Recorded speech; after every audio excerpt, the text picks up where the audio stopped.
Welcome to the Crypto Campfire.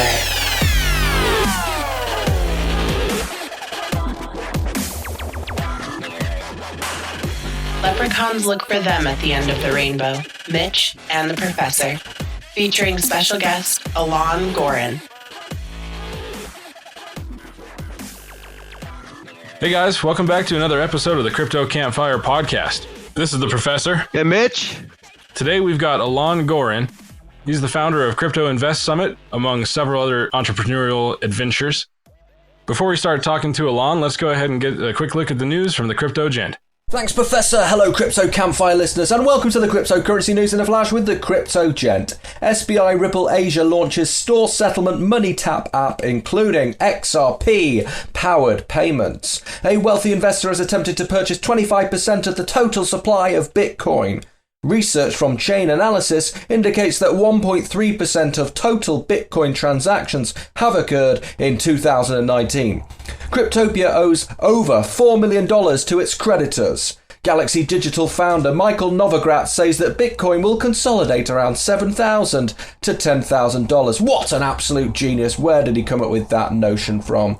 And most top cryptos are down around 5%. Back to you, Professor. Thanks, Crypto Gent. All right, Alon, so you're the founder of Crypto Invest Summit, and I know you started a venture trying to help facilitate startups as well. Why don't you tell us kind of a little bit about what you're doing in the crypto space and how you're trying to help startups thrive? Awesome. Yeah. Thanks for having me. First of all, you guys are awesome. And I love what you guys are doing here. And this is, I think you said somewhere number 12. So you guys are already done more episodes than like 99.9% of people who said they're going to start a podcast. So you guys are awesome. Thanks, man. Appreciate it.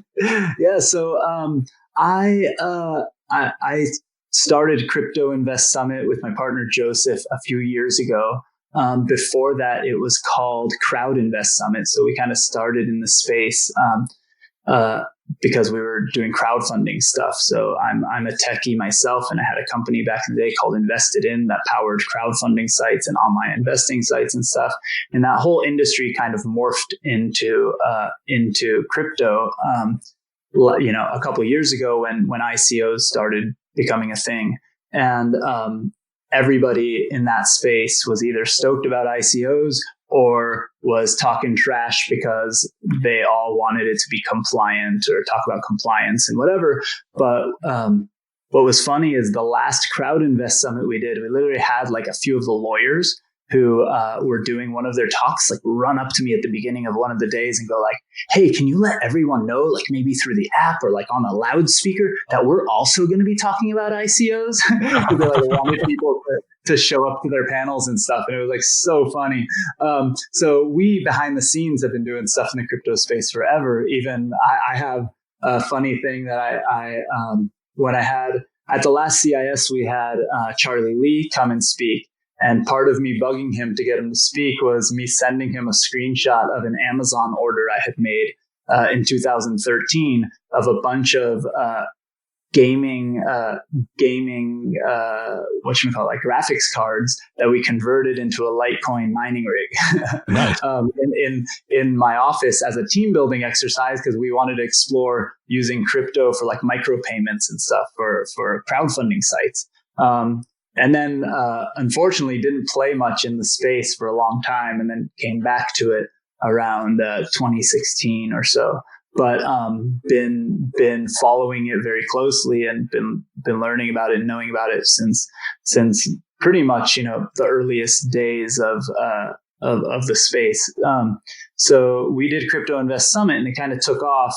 And in the meantime, a bunch of things shifted personally for me and for my partner. And we realized that like we got sucked in, and CIS had become like our full-time jobs. And that was never really the intention. So we started investing in some of the companies and advising a few of the companies and doing some cool things with them. And at a certain point, we realized like, holy crap, we've got an epic little portfolio here. And we've started our, I at one point was a venture partner at a fund. And I always was really into working in that space. And so we kind of realized that we had our own fund going and our own we call it a venture studio, but essentially it's an incubator. We've got 9 portfolio companies. 3 of them we're the co-founders of. And so we create our own cool companies that fill a need in the space. And then we also try to find a way to work with other companies or invest in other companies who we think we can help a lot. And we just use our platform to get them out there and help them. And recently the big announcement was that we joined the Draper Venture Network, which is really, really epic. That's awesome. Because, and we're the only sort of group that's not, structured as a traditional fund. There's like 1 or 2 accelerators in there, but we're the only ones that have this like weird ass structure that doesn't really fit the mold. And that's pretty cool. And we're sort of positioned also as the only people that are purely focused on crypto and blockchain in there. Not that we're trading in and out of tokens through what we're doing. It's more just getting equity in companies building epic things for the space. That's fantastic. It's so cool to see you making waves and being successful at it. Thanks, man. It's, as you guys know, it's a roller coaster in this industry. And you have to be a hardcore true believer, and you have to be okay with not really making money for long periods of time, because the cycles are not easy to deal with. And maybe it's actually easier for folks who are traders, who are trading in and out, because volatility, no matter which direction, is a benefit to them. But we're not traders. We just love early stage startups. And so just by default, being an early stage startup person means that you invest in a company, you become a part of a company, and you wait 10 years to find out if you're going to lose your money or not, or make any money, right? If you're lucky, it's only 10 years, right? So it's like built into us to just wait and be long-term thinkers. So in the long term, I think all of us could agree that this is a great time to be in this space. Oh, hell yeah. We're just at the beginning. Well, it truly says something when you put it like that. It means we're honestly in it for the tech and for the love of what it is, not the money. The money's a byproduct to guys like you or I, or even the professor. We're not traders, but we do little trades here and there to better ourselves, obviously, but for the most part, our focus is the development of the future of cryptocurrency and trying to spread that adoption. And that really helps to keep our focus on what we're doing and not worry so much about the money. In my mind, the money will come later.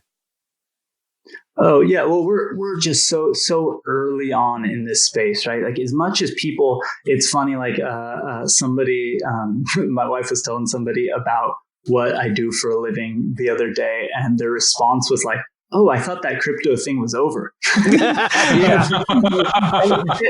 It hasn't even freaking started. We're so early on. There's still so few people actually participating. We can be in our little echo chamber and be online and feel like it's such a big deal, but it really hasn't even begun yet.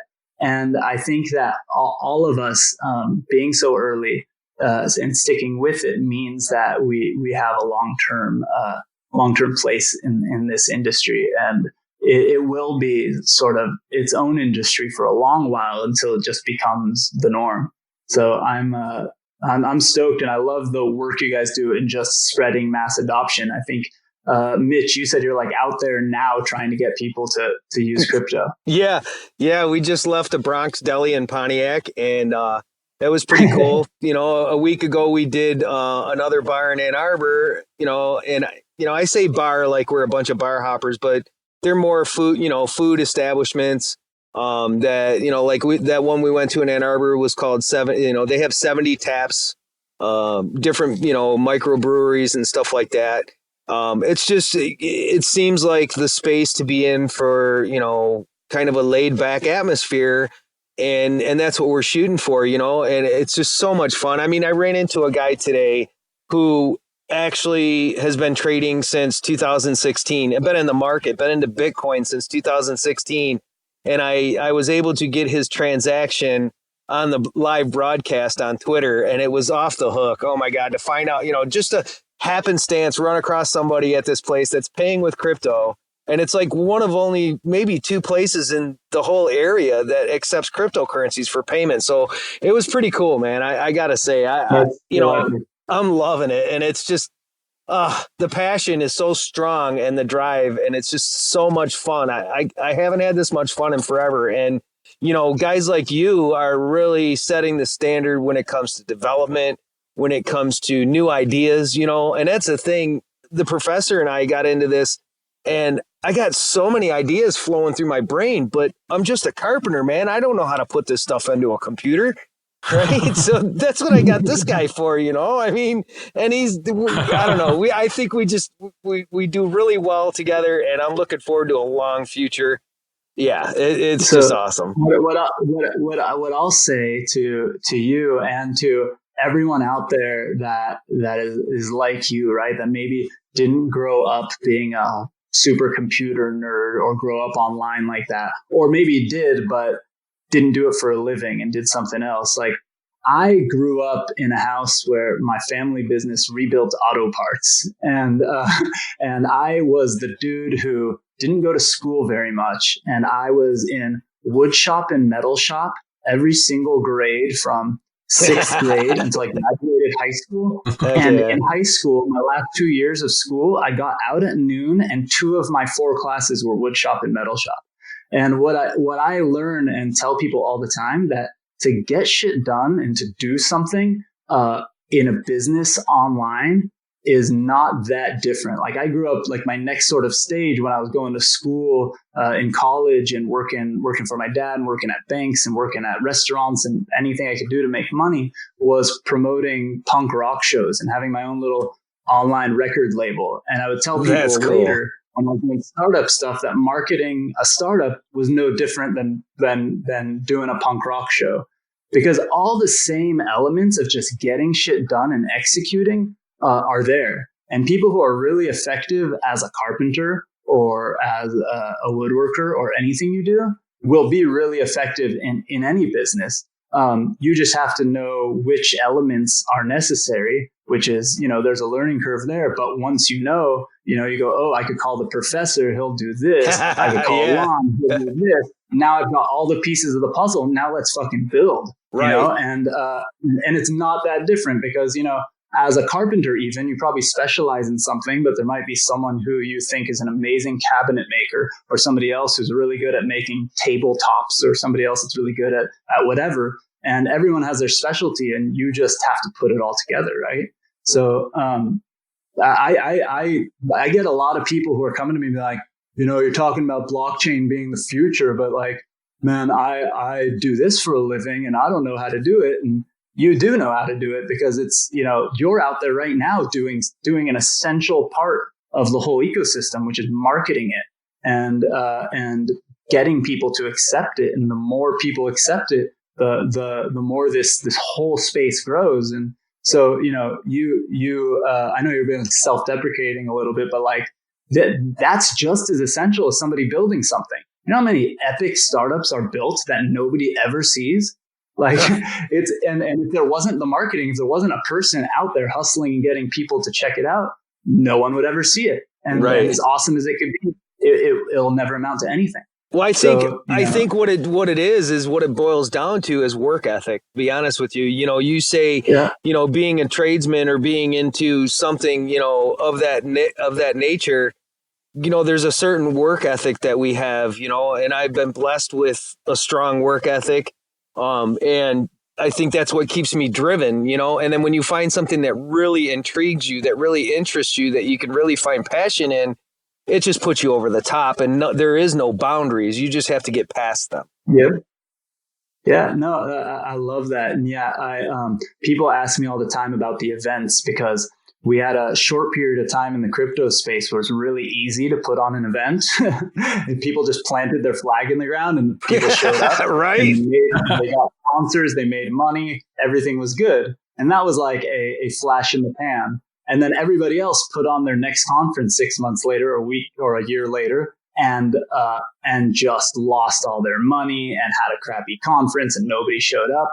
And they were all confused, and they're like, well, what's your guys' secret? You guys had a bigger conference in the bear market than when it was than otherwise. And And we constantly have to tell people like, yeah, there's some things we do that we think we're better at maybe than some other people, but that's not what really moves the needle altogether. It's the amount of people who show up to something, just like the amount of people who use a product or anything like that, is directly proportionate to how hard you work and how hard you hustle and how much time you spend on it. It's much less about secrets and these, you know, special things people do. Like you said, it's 6:30 p.m. where you are, and you're online right now doing this when most people would be, you know, at home or on their way home from work to watch TV for the rest of the night. Exactly. That's a good point. It's all about that hustle and putting the drive in, and like Mitch said, the work ethic. And if you're passionate enough about something and you put the time into it, then you're going to be successful. And if you don't know how to do something, when you're passionate about something, it's easier to learn and it's more exciting to learn and take in those new concepts and gather those new skills and start down a new path. So it really makes a difference when you have that drive. Well, the thing is, you can't fail if you don't try. That's right. And you can't succeed if you don't try either. Yeah, and you won't be successful if you don't fail about 10 times on the way there. Exactly. Absolutely. Actually, so just a random kind of cool thing. Well, the one thing is, yeah, we look at like, I know we're kind of like doing circles around agreeing with each other, but like you look at somebody like Elon Musk, you know, it was failed startups, then PayPal, then all of what he does now. He's not a freaking rocket scientist. Like, you think when he started PayPal, he was like, you know, the next company is going to be sending rockets to outer space and having land back on Earth, so that you don't have to waste all of that money and energy and metal, right? Like, there's no way he thought that. Like, if he did, it was like a goof, right? But it's just the drive and determination to learn something and figure it out and put the pieces of the puzzle together. Something funny on that same note, talking about like early stage startups and stuff like that, is I just was at this one conference and it was full of politicians and the biggest freaking hedge fund managers in the world. And it was kind of weird to be there, honestly, because some of the people are, you know, people who, if you're super hardcore into crypto, you probably don't necessarily love. But I was there, and one of the panels was a VC panel. It was about innovation, and Tim Draper was on it, and it was really cool. And his whole thing was basically explaining that most people, when they look at something, they think of all the things that could go wrong. And if you look at startups at early stage, there's way more things that could go wrong than could actually go right. But it's the VC's job to look at it and go like, what if this actually happens? How epic would this be? How incredible and world-changing would this be? And then they bet on it, knowing that most of the time they're going to be wrong. But the one time they're right, amongst those ones, should pay back in dividends for all the times they've been wrong, right? So like, there's also this type of mentality you almost have to have when looking at this space. You know, when you're talking about companies building things and doing things and changing behaviors completely, that you have to just go like, most of these companies are probably not going to be around. There might be a different version of them 6 months or a year from now or 6 years from now. But like, what if this goes right? Like, what if this actually happens? Just look at some of the companies trying to do epic stuff in the space and go like, one of these is going to do something really huge, right? Because they all have these crazy ambitious ideas. And it's crazy it's cool to look at it that way and kind of inspiring. And I don't know, it's, you know, totally kind of went on an ADD tangent there, but I just think the whole space is so fun. I love it. Yeah, that's so true. I mean, for me, crypto investing is kind of like a small scale version of venture capital funding, you know, more or less. It's that risk versus reward scenario, and but on a much different scale, of course. But there's so much potential for if something goes right, like you said. Like, I mean, they're all risky. Every startup is risky, or any crypto you're investing in is risky. But that's why you got to pick those ones that have the most epic potential. And if you invest in 10 things and 9 fail, but that 10th one just fucking turns into SpaceX or whatever, you know what I mean? I mean, it's taking that chance and making that analysis of which ones could pay out if they can get their shit together. And then on top of that, you have to also look into it as, I'm now part of this, and what can I do to help out? And I know that doesn't apply in a lot of cases, but just talking about it, spreading the word is huge. So there's a lot of we'll look at like crowdfunding, for example, right? Like people, it hasn't taken off in the way, I would wish that whole industry could take off, but that's partly for regulatory and legal reasons. And it's partly because it's a pain in the butt in general. So companies that can raise money faster just raise money in different ways. But the crowdfunding idea and industry works when it's done right. You look at like companies that raise money on Republic and stuff like that. You might think that somebody who invests $100 in a deal or $1,000 in a deal on one of those sites doesn't really move the needle or help. But that company having an army of investors and an army of people who want to see it succeed get a kind of marketing value that's not possible any other way. Like just having 1,000 people or even 100 people who just go, I want this company to succeed. The next time a new product comes out, I'm posting it on Facebook. The next time I can do something, I'm going to talk about it on Twitter.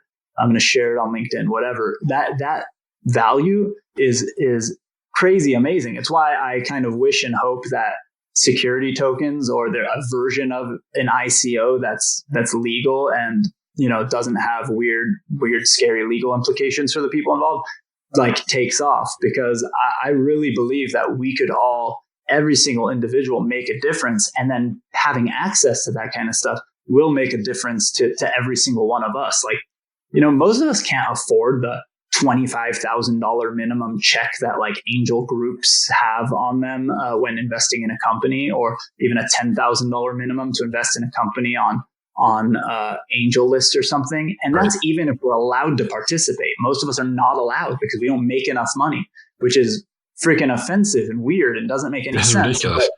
Well, it's ridiculous. And we can all agree on that. So like, but now imagine, I shared that Uber thing a few weeks ago that was going around, and it was like a picture of some internal document that basically says, this is how much this person invested, and this is how much the estimated worth is at IPO. And it was like I don't remember the specific numbers, but a $25,000 investment was like tens of millions of dollars today. Right. And imagine if you just put $100 in that company and it turned into a few $100,000.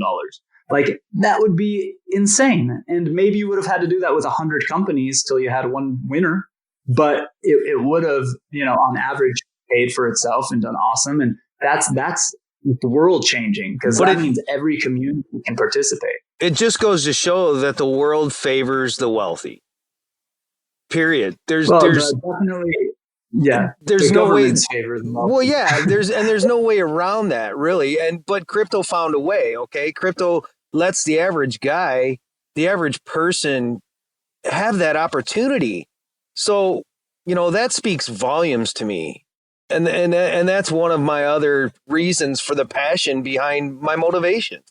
Totally. And what's the problem is it's trying to be squashed. The US is playing games with it and stuff. And some of that is politicians just kind of, throwing out platitudes so that they could feel like they're doing something special, which they're really not doing anything. And then some of that is like people whose job it is to enforce the rules. And I don't really blame them. It's the people who created the rules in the first place that need to change them for this day and age. But yeah, I mean, it's crazy. Things need to change, and what's gonna happen is the rest of the world is gonna leapfrog us because we're legally not going to be able to participate. Like the extreme value comes at the earliest stage. So like even in the VC fund world, like this research that I did back in the day basically looked at all of the funds around, like the VC funds, and they categorized them by stage. And like in the later stages, the people that write the $10-20 million checks to companies, it's less risky because the company is still alive and doing well enough to where somebody would want to invest $10 million in them. So they're more likely to succeed at that stage, but the return for the investor is smaller. And the people who write the smaller checks, like the seed stage startup funds, like the seed investors, they actually end up as a category doing much better. Like if they diversify enough and they build a large enough portfolio, seed stage funds actually outperform the rest of them. So if you look at it in the crypto world, if you can be at that early stage pre them having a token online or pre having a security token that's trading, once that kind of takes off, the most value you'll have is getting access to them at that earliest stage. And still in the United States, you really can't participate in that unless you're a accredited investor. So what will happen is people in the rest of the world will participate. And then the people in the United States won't capture the biggest opportunity to get the most value out of a company. And that's totally messed up. And if they don't get their act together, that's going to keep happening. Yeah, it's absolutely insane. I mean, the fact that unless you're an accredited investor, you can't invest in an ICO or an IEO or, margin trading, any of that kind of stuff, just because of regulatory stuff, the whole, it's all protect yourself from yourself kind of thing, Well, it's not exactly. Yes, that's what the premise is supposed to be. And it's like originally, the stuff was created back in the day when you would find out about investment opportunities like only in person, right? And there was no such thing as real due diligence other than like meeting the actual people, unless you were this huge, organization or bank. So like the rules were created supposedly to protect poor people from like, meeting some dude in a seedy bar who's going, I got access to this deal, or selling somebody fake certificates because you literally had to have the paper certificates, right? Yeah, exactly. So it was to keep people from being scammed back in the day. But that is a totally different world, and you could Google search somebody and learn more about them than they could ever back then do, in any way, right? Like, right. So, take them for the word back then. So like there's also cool things that are being created. Like actually one of the companies that's in our portfolio is a company called Innovesta, and they're an Israeli based company. So, their CEO, and the co-founders like Yali and Karen are some of like the smartest people I ever met. And all they're doing is basically creating these crowd powered due diligence rooms so that people who want to invest in a company or in anything can go online and basically do research together and decide, is this legit? Because what people have realized in the crowdfunding world, in the 30 days a campaign is live, like the public ends up finding out more information about any of the companies than anybody can do with a background check or research. Because just imagine, if a campaign is going to get thousands of investors, there's probably millions of people looking at it, right? Because not everyone ends up investing. And those millions of people are all interested in doing research. And, like we were talking about earlier, being motivated, one super motivated person is going to end up learning more and finding out more information than just, a person whose job it is to do something. So like the crowd ends up doing way better due diligence. Like we see it in the crypto space all the time on Twitter and stuff, right? Like people who catch people doing things or finding videos of people doing bad things or their past, or figuring out if somebody changed their name or like weird stuff like that. Oh yeah, they're all over it. The crazy stuff that's happened in the Twitter world, right? Or pictures of some creepy dude with teenagers. Yeah. Sorry, I had to throw it in there. Absolutely, exactly that. Well, that crazy idiot like posted it publicly on Twitter too, which just it's a whole level of insanity. Look at me, I'm an idiot. Yeah, exactly. Yeah, and that's the nicest way to put it, right? Yeah, right. He probably wishes the worst thing somebody called him was an idiot. So yeah, it's crazy, right? I mean, but so I'm obviously a huge fan of the idea of everyone being able to participate, and I think it will make the whole ecosystem better. And that's what's great about crypto. Unfortunately, hopefully, I keep going back to the US is not really allowing us to let it reach its full potential. I can't deny that there's been times where I've thought about trying to relocate just for that reason. That not so much like because of now with the investment issues, but like the potential we're missing out on going forward, Yeah, well, also like you notice every single exchange has like a location in different place. And that's also like a thing that is a privileged kind of US anomaly. Actually, not just US, but any country that has very hard regulations and taxation on things. You'll notice that the venture funds and the VCs, even not in the crypto space, will have a headquarters in the Cayman Islands or somewhere like that. And right. the reason is purely just U.S. rules and laws forcing them to do that, which ends up just creating opportunities for people in other countries instead of here. Like I don't know, I live in L.A., so like a funny thing all the time is people talking about the entertainment industry, and like I'm on every sort of measurement like a extremely sort of liberal person, right, in the politics game, but like the overboard taxation and stuff basically means that every single movie that's done in Hollywood is not actually done in Hollywood anymore. Most of it's done in like Toronto or something, right? Or somewhere else. And so it's so funny that like all these policies do really is take people, they're greedy, and it ends up taking instead of earning a piece of something, right? They earn a piece of nothing. It's really weird. And US law, especially on the banking side, is very much like that, super short-sighted, trying to keep control and power in certain people's hands, but the cat's out of the bag, and you know, it's not hard to circumvent those people anymore. And the more people learn about it, the less power they're going to have, unless they participate in a fair way, because now everything's going to be transparent. Absolutely. So speaking of regulatory stuff, and the U.S. government, you know, you're talking about politicians trying to feel relevant by attacking crypto or, you know, similar types of tech. Brad Sherman is a hot topic for you, obviously. I know you're trying to get a debate.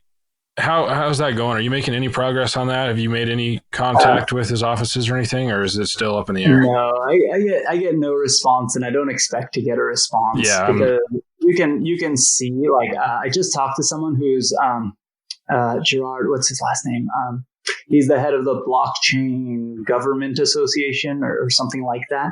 And he basically is trying to lobby and get government officials to do cool things, similar to the Digital Chamber of Commerce, which you saw did a really cool thing and had, I think it was like 5 or 7, I think it was 5 governors or Congress people to sign a thing supporting the blockchain industry, which was cool. But nice.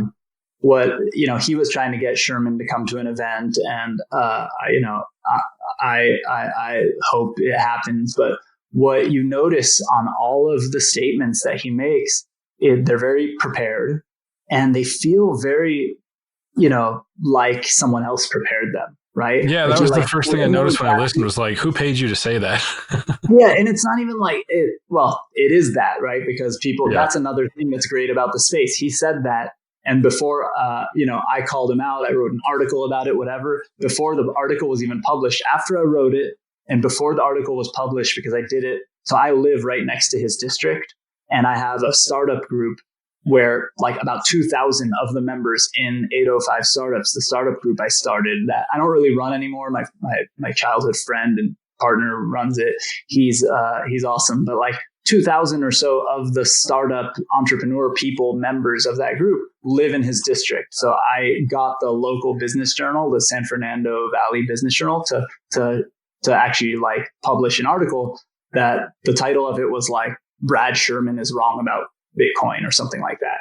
Yeah, I read that. That was a nice, well-written article. I read that this afternoon. Thank you. Yeah, I had to shorten it a lot because they had like requirements, which I think ended up toning it down and making it much more respectful. So in the long run, it's probably better. But in the short term, I was a little bummed about it.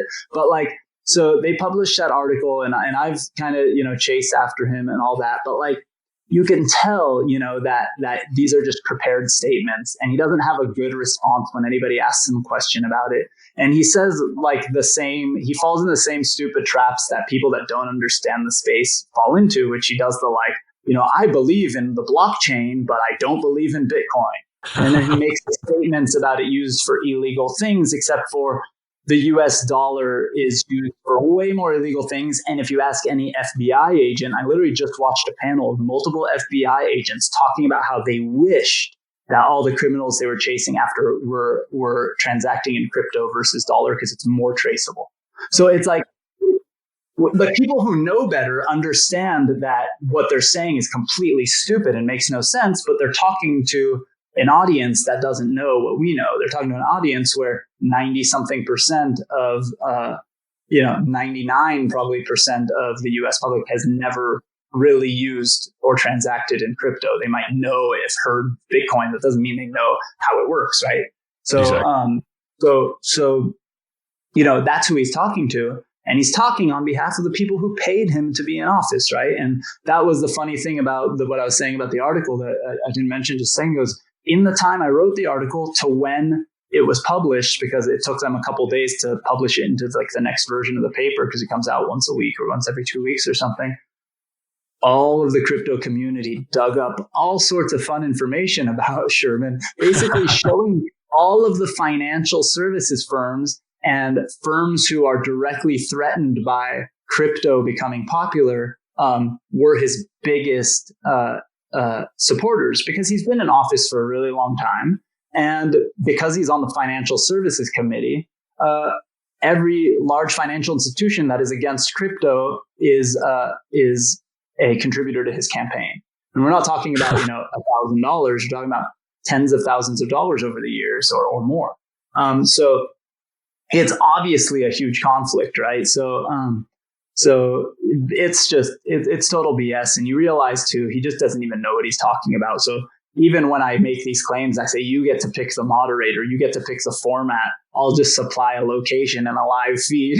Right, you don't need much. He never even responds, and maybe I should have reached out in like a very nice and respectful way before the article coming out in his local.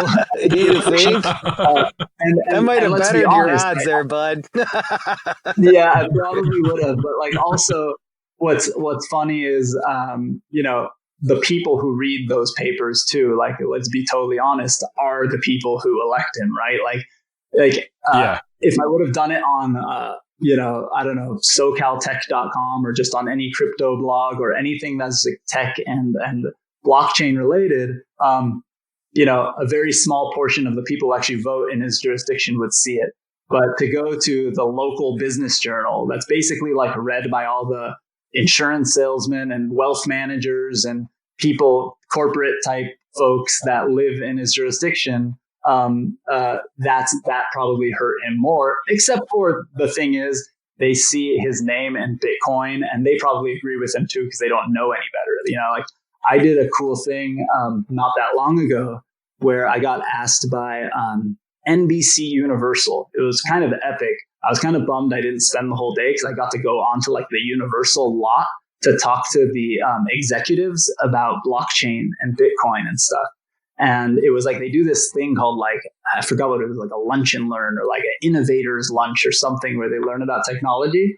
And somehow, somebody who was on my newsletter like worked there and convinced them that I should speak to their executives at one of these monthly learning lunch things. And I went in. The first thing I asked was, I almost didn't present anything in my presentation because I started asking them questions, and then it just turned into like a full, it was really educational for a lot of them, I bet, but it was kind of fun for me because the first thing I asked was, how many of you think Bitcoin is a scam? Like 3 people raised their hand, and the oldest dude in the room literally like stood up and started explaining to me why this was bullshit. Oh, God.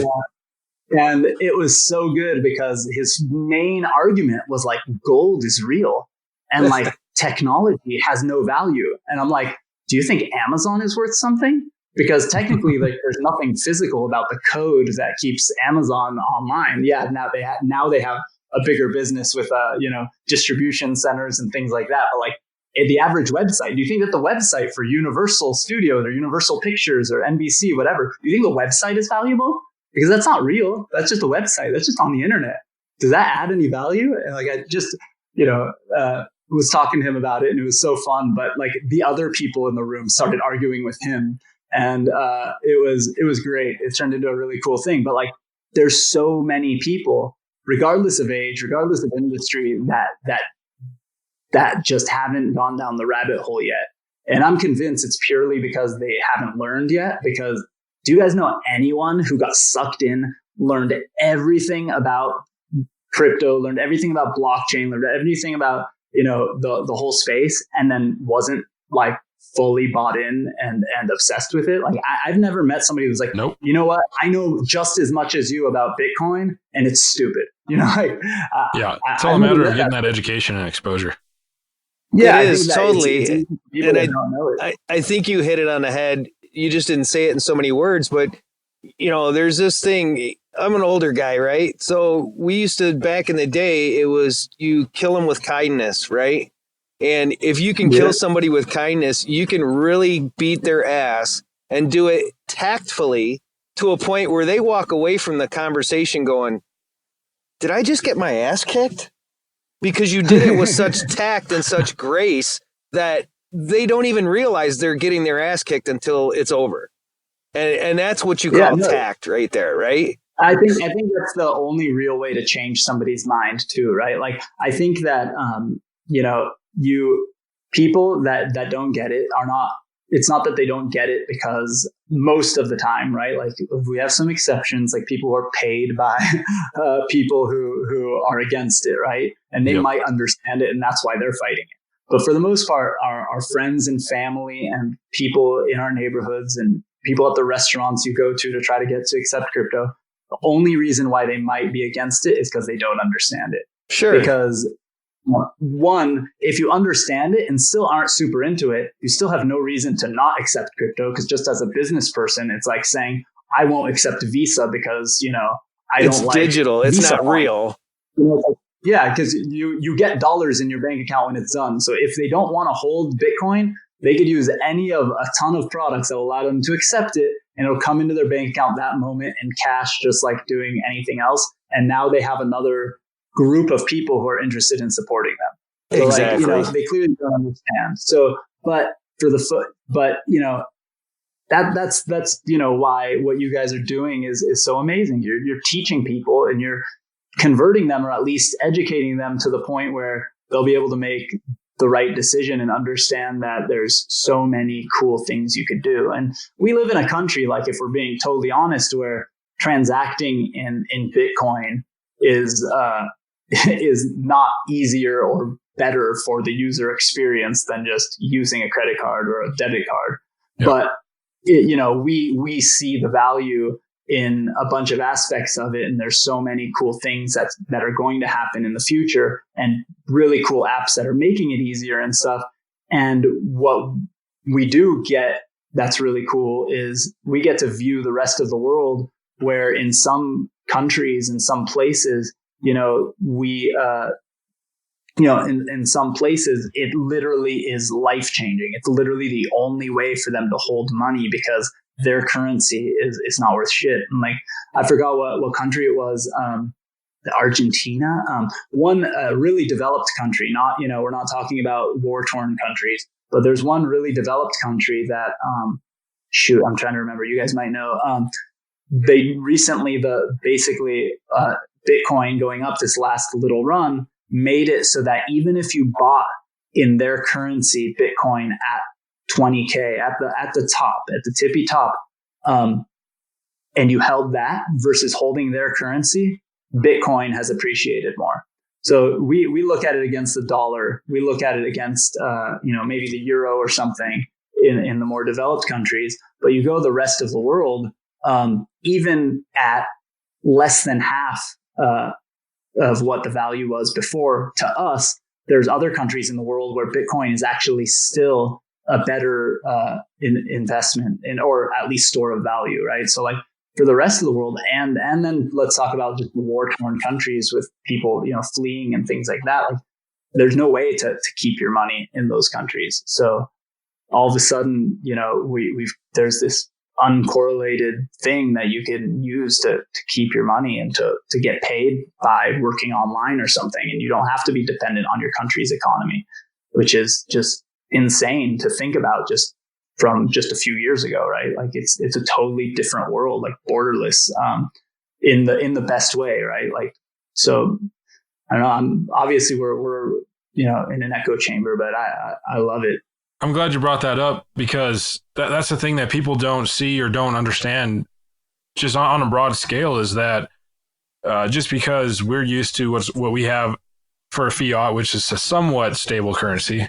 I mean, I'm not going to call the dollar stable, but in comparison, it's extremely stable. So we get used to that, but people don't get that other countries, in a lot of places, their currencies are extremely volatile, and it can vary from day to day, like on crazy levels, and people don't make that connection. So it's kind of a good thing to bring attention to. Well, yeah, I mean, the all of those government currencies are based on localized economies too, at best, right? If you're not even considering any of the fraud and the sort of corruption, right? So like we had the crisis in 2008, which is one of the reasons why Bitcoin even exists, right? Like things like that, and a house's worth was, tied to $1, right? And maybe a house could have been $1 million the day before the crisis, and then, worth $600,000 after the crisis, or whatever, depending on where in the country, whatever you live. So like, if you had your money stored not in dollars, but in something that's tied more to the whole global economy, or to something that was not affected by governments and financial institutions, your money would have probably been worth, if it went down 40% in the United States, technically your money would have been worth at least, that much more, if you were holding Bitcoin versus the dollar at that moment. Assuming that the people holding Bitcoin aren't as tied to the US economy as the rest of the world. And, I think it is truly global. And I don't know if,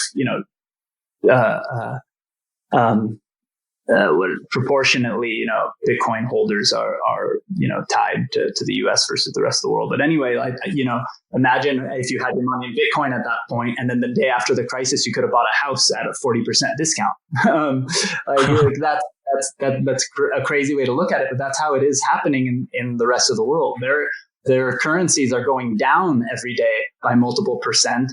And if Bitcoin, stays the same or goes up, they're making money even at a higher level than the rest of us. Or, even with Bitcoin going up and down and being so volatile, it's still better than those currencies, which is crazy. Let's talk about inflationary, purposes. I mean, look at the dollar and inflation, and what, every time the government prints more money, technically that almighty dollar that you hold is actually worth less, right? So that being said, Bitcoin, you cannot make more than the total supply. So inflationary wise, isn't there a certain point with Bitcoin that the value will just be so high because of that, because there's almost no inflation to it? I think there's lots of theories and stuff around it. I think what's interesting is that, like, most of the people who I don't try to make like the price predictions, because I really don't know how much of it, and maybe it's just me not wanting to be a trader and not wanting to fully commit, because then I don't have to do it. But like, looking at the people, like, that say 100K, 250K, $1 million Bitcoin, whatever it is, by a certain date, I think a lot of that is purely focused on having a financial crisis in the United States or around the world. And I think that that's part of the appeal, is to have a non-correlated asset, right? Like something that is more global versus tied. When the US does have a financial crisis, it does affect everyone in the world, because so many of those things are interconnected and interweaved. But I think, and this might just be, amateur hour kind of math and thoughts in my head, because I'm not an economist. I think that if and when there is a financial crisis, which the way politics are going around the world, it feels like will happen, Bitcoin will be one of the top assets to go into, and gold always rises in those times. But I don't think gold is as appealing to people. It's not as easy to transfer. It's not as easy to move. And, the wealthiest people in the world don't want their money in cash anymore. like they're scared of that, which is a huge sign that the rest of us should be doing the same thing, because historically they've won and we've lost. So let's steal some ideas from their playbooks.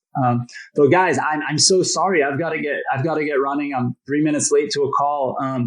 Is there, and I apologize for starting a little late, is there anything I can help with, or we should do this again? I'm totally stoked. We went on a total random tangent. Yeah, we definitely need a part 2 for sure. Oh, for sure. There's no question about that. Definitely a part 2. Well, it's good to have you on, man. Let's definitely plan for a second one. I'll let you get your other call here, and we'll coordinate soon, and we'll make another part 2 happen here shortly. Heck yeah. Sounds good, guys. I appreciate it, and I'm stoked on everything that you guys are doing, and I hope you guys come to CIS in October. We're going to announce a lot of details soon, and let's get you guys doing the podcast there. Oh, man, that'd be great. Dude, that'd be sweet to do a live podcast from CIS. Oh, heck yeah, that'd be off the hook, man. Yeah, definitely. We can get in touch on that for sure. Nice. Consider it a done deal. Done deal. All right, cool. I'll start bugging you guys. Heck yeah. Perfect. Please do. do. Anytime, man. Sounds good, guys. Thank you so much. I'll see you soon, and see you on Twitter. Sounds good. You have a great one. Take care. Later. Thank you. That was awesome having him on. I swear. Ooh, wow. I'm overwhelmed with information. I'm sure you guys are too. Very smart individual. It was a pleasure talking to him. I mean, we could go on for at least another 3-4 hours, and I would really need to make a beer run because that was just crazy. Seriously, I mean, the guy was nuts. It was awesome. So I hope you guys enjoyed this for sure. Professor, what do you think? We're definitely going to have to do another one. I love Alon, man. He's got such crazy insight, and he's involved with so many different things and has so many different areas of experience. He's definitely an out-of-the-box type of guy, right? He's definitely an out-of-the-box type of guy. He thinks outside of the box 100%, and he's always looking for what can I do next to improve what I'm doing. And that was something I wanted to say during the conversation, was that I think the thing that limits us as individuals is 2 things. I think the first thing that limits us is failure. When we fail, we give up. Most people, right? The average person, when they don't succeed, they're going to say, that didn't work. And then they might go on to something else, right? And then you got the other ones that just keep struggling at it. And you know what? Failure is just a learning curve. Failure is just a tool that you use to succeed.